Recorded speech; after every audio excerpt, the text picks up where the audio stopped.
नमस्कार दोस्तों, मैं हूँ डॉक्टर ज्योति और मैं आपका बहुत बहुत स्वागत करती हूँ मेरे इस YouTube चैनल में। आज की वीडियो में हम बात करने वाले हैं एल्यूमिना।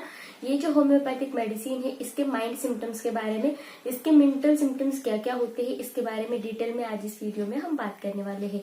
लेकिन इससे पहले आपने मेरे YouTube चैनल को अभी तक सब्सक्राइब नहीं किया है तो प्लीज कर दीजिएगा। साथ ही में जो बेल आइकन का बटन है उसे भी प्रेस कीजिए ताकि मैं जब भी नए वीडियोस अपलोड करूंगी तो सबसे पहले उसके नोटिफिकेशंस आपको मिलते रहेंगे। और साथ ही में मेरे इंस्टाग्राम पेज को फॉलो कीजिए, फेसबुक पेज को लाइक कीजिए और अगर आपको डिटेल में ऑनलाइन कंसल्टेशन करना है तो डिस्क्रिप्शन बॉक्स में जो व्हाट्सएप नंबर दिया है उस पर आप मुझे व्हाट्सएप मैसेज कर सकते हैं और हम ऑनलाइन कंसल्टेशन जो है वो कर सकते हैं। तो एल्यूमिना ये एक होम्योपैथिक मेडिसिन है। ये जो मेडिसिन है ये एल्यूमिनियम जो मेटल होता है उससे बनाई गई मेडिसिन है। तो ये जो मेडिसिन है ये मेटल से बनाई गई है और ये एक एंटीसिफिलिटिक मेडिसिन है। सिफिलिनम यानी कि जहां पर डिस्ट्रक्शन बहुत ज्यादा आता है तो वैसे कंडीशन में ये एंटीसिफिलिटिक मेडिसिन जो है वो इस्तेमाल करते हैं। आप सभी को पता होगा कि होम्योपैथी में 3 मायाजम है, सोरा, साइकोसिस और सिफिलिस। फर्स्ट मायाजम होता है सोरा। जब व्यक्ति हेल्दी कंडीशन में होता है तो वो मायाजम होता है सोरा। जब उसके कुछ सिम्टम्स जो है वो सप्रेस्ड हो जाते हैं, वो उस सिम्टम्स को अकुमुलेट करके रखता है तो उसको हम बोलते हैं साइकोसिस। और जब ये सब हो जाता है, उसके सहन करने की शक्ति खत्म हो जाती है तो वो पूरे सिम्टम्स बाहर निकल कर आते हैं या फिर वायलेंट बिहेवियर आता है तो उसको हम बोलते हैं सिफिलिटिक। तो सिफिलिटिक मायाजम अगर किसी पेशेंट का है तो वहां पर एल्यूमिना मेडिसिन हम इस्तेमाल कर सकते हैं। होम्योपैथी में 3 मेन इंपॉर्टेंट मेडिसिन इस्तेमाल किए जाते हैं सिफिलिटिक मायाजम के लिए। वो है एल्यूमिना, मर्क्यूरियस और सिफिलिनम। तो ये जो मेडिसिन है ये सिफिलिटिक कंडीशन जहां पर बहुत ज्यादा होती है तो वहां पर इस्तेमाल करने वाले मेडिसिन है। अब हम बात करते हैं एल्यूमिना कैसे सिफिलिटिक बनता है या फिर कैसे डिस्ट्रक्टिव बनता है। पहले तो जब बच्चा जो है वो हेल्दी रहता है तो उस वक्त उसके जो आइडेंटिटी है या फिर उसका जो नेचर है उसको दबाया दिया जाता है। एल्यूमिना में क्या होता है कि उसके आइडेंटिटी की जो पहचान है वो खो देता है। क्या होता है कि पेशेंट जो है वो खुद को ही भूल जाता है। उसको ऐसे लगता है कि उसका जो माइंड है, उसका जो कहना या फिर बोलना है वो किसी और का है। कोई और का माइंड उसके माइंड पर हावी है और जो कोई और उसको वैसे बोलता है वैसे ही वो करने लगता है। इसके लिए हम एक एग्जांपल ले लेते हैं कि अगर कोई बच्चा जो है, छोटा बच्चा घर में अच्छी तरीके से काम करता है या फिर अच्छी तरीके से कुछ ना कुछ उसके डिसीजंस लेकर कुछ ना कुछ खेलता रहता है वगैरह ऐसे कुछ करता है, लेकिन उसके माता पिता उसको बोलते हैं कि ये सही नहीं है, ये गलत है। जो भी काम वो करता है उसको वो टोकते हैं और बोलते हैं ये सही नहीं है, तुम गलत कर रहे हो, ये बिल्कुल भी सही नहीं है, ऐसा करना गलत है, तुम बिल्कुल कुछ भी अच्छा नहीं कर पाते हो, ऐसा उसके माइंड में हैमर कर देते हैं।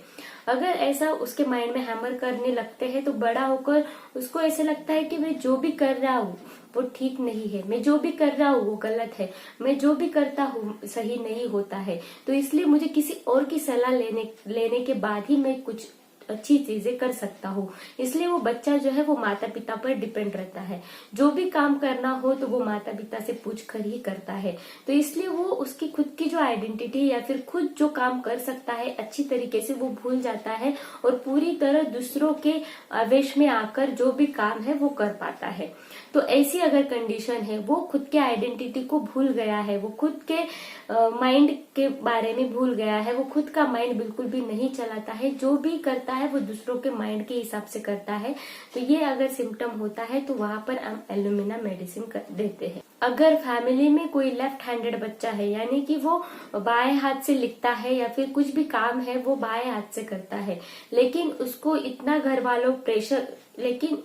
उसको घर वाले इतना प्रेशर देते हैं या फिर कभी कभी उसकी पिटाई भी करते हैं कि वो राइट हैंड से कुछ भी काम करे, दाएं हाथ से कुछ भी काम करे, तो वो इतना प्रेशर में आकर सब काम जो है वो राइट हैंड से ही करता है। तो वो भूल जाता है कि वो लेफ्ट हैंडेड था, वो यही याद रखता है कि वो राइट हैंडेड है और राइट हैंड से ही, दाएं हाथ से ही सारे काम करने लगता है। तो ऐसे उसकी आइडेंटिटी जो है वो भूल जाता है।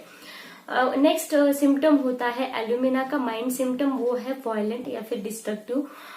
जब बच्चा बड़ा होने लगता है तो उसको ऐसे लगता है कि अब मैं खुद का दिमाग चलाऊं और खुद के दिमाग से ही काम करूं, लेकिन उसके मन में निराशा रहती है, डर रहता है, वो डरपोक रहता है, कायर रहता है, वो उसका डिसीजन नहीं ले पाता है, तो वहां जाकर उसके मन में द्विधा परिस्थिति आ जाती है। वो खुद के माइंड का भी नहीं सुन सकता है और दूसरों का भी नहीं सुन सकता है, इसलिए वो वायलेंट बन जाता है, डिस्ट्रक्टिव बन जाता है और कभी कभी खुद की आइडेंटिटी बनाए रखने के लिए वो वायलेंट बिहेवियर भी कर सकता है। इतना डिस्ट्रक्टिव नेचर एल्यूमिना का हो जाता है। तो ये जो मेडिसिन है, ये अगर छोटे बच्चों में जब बचपन में उसकी आइडेंटिटी को दबाया गया है और आगे चलकर बच्चा डिस्ट्रक्टिव बन रहा है, किसी की बात नहीं सुन रहा है, खुद की बातें कर रहा है और पूरे रॉन्ग वे से कर रहा है, तो वहां पर एल्यूमिना मेडिसिन हम दे सकते हैं। और ये जो एल्यूमिना मेडिसिन है वो इतना वायलेंट हो जाता है कि बहुत ज्यादा इम्पल्सेस उसके माइंड में आते हैं। अगर वो खून या फिर नाइफ को देखता है तो उसके मन में सुसाइडल टेंडेंसीज भी आती है। उसको पता है कि ये करना गलत है, ये करना सही नहीं है, फिर भी उसके माइंड में वो इम्पल्सिवनेस, वो इम्पल्सेस जो है वो आते हैं, सुसाइडल टेंडेंसीज उसके माइंड में रहती है। तो ऐसे सिम्टम्स अगर आपको देखने को मिलते हैं तो वहां पर हम एल्यूमिना मेडिसिन बहुत अच्छी तरीके से दे सकते हैं। अब हम बात करते हैं कि एल्यूमिना मेडिसिन के क्या क्या रूब्रिक्स आप देखेंगे या फिर क्या क्या रूब्रिक्स होते हैं जहां पर आप एल्यूमिना मेडिसिन प्रिस्क्राइब कर सकते हैं। तो फर्स्ट रूब्रिक होता है कंफ्यूजन आइडेंटिटी ऑफ हिज, यानी कि वो खुद की आइडेंटिटी भूल जाता है और दूसरों के माइंड के हिसाब से काम करता है। सेकेंड रूब्रिक है delusion head belongs to other, यानी कि उसको ऐसे लगता है कि दूसरों के माइंड का इस्तेमाल कर रहा है, ऐसा उसको डेल्यूजन रहता है। डेल्यूजन थर्ड रूब्रिक है delusion identity error of personal, यानी कि उसके आइडेंटिटी जो है वो उसने खो दी है, उसके फॉल्स आइडेंटिटी के बारे में उसको पता है लेकिन उसकी रियल आइडेंटिटी उसको नहीं पता है। ये थर्ड रूब्रिक हो सकता है एल्यूमिना का।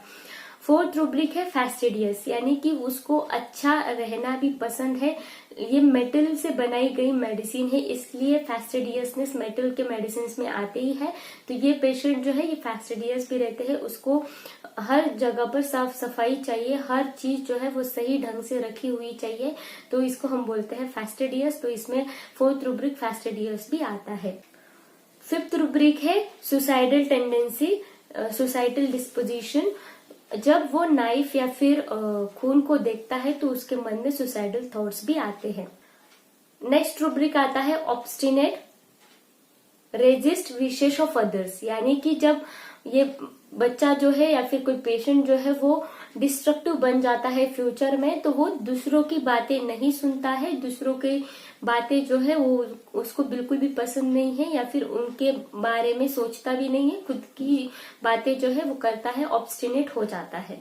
तो ये जो सारे रूब्रिक्स है ये एल्यूमिना मेडिसिन के होते हैं। अगर ये रूब्रिक्स आप लेते हैं या फिर जब आप केस टेकिंग लेते हैं तो उस वक्त अगर कोई बच्चा या फिर माता पिता बोलते हैं कि ये मेरी बिल्कुल भी नहीं सुनता है, ये खुद के ही मन की करता है, तब आपने पूरी डिटेल में हिस्ट्री लेनी चाहिए कि बचपन में ये कैसा था, उस पर किसी ने प्रेशर दिया या फिर वो बचपन में लेफ्ट हैंडेड था अभी राइट हैंड से काम कर रहा है। तो ये सारी डिटेल में हिस्ट्री लेने के बाद आपको पता चलेगा कि ये जो बच्चा है ये एल्यूमिना का है या फिर ये जो पेशेंट है ये एल्यूमिना का है।